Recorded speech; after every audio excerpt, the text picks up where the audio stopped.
रिक्षावाले भाऊ, बोला की रस्त्यावाले भाऊ. काय लका गरीबाची चेष्टा करता राव. सॉरी तसं नाही, पण ते तुम्ही डोक्याला रुमाल का बांधलाय त्या जीतच्या सनी देओलवानी? काजल, सिर्फ तुम मेरी हो काजल. ऐका, परत गंमत करायला लागले तुम्ही. अहो डोक्याला लागलंय, पडलो त्या दिवशी मी जोरात म्हणून.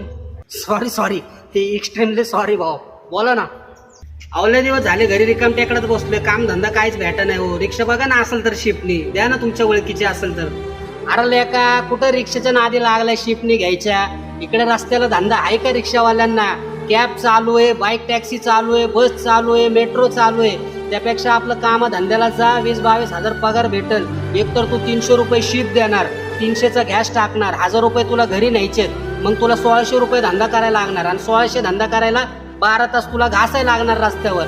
त्यापेक्षा आपली 12 तास कंपनीत जा, ड्रायव्हिंगचं काम कर, महिन्यातून 4 सुट्ट्या भेटतील, 20-22 हजार पगार भेटल. कुठं या रिक्षाच्या नादी लागलाय? काय नाही आता रिक्षामध्ये.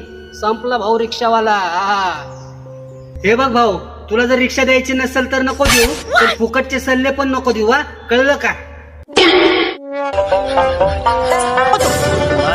कैसे कैसे लोग रहते हैं यार यहाँ पर.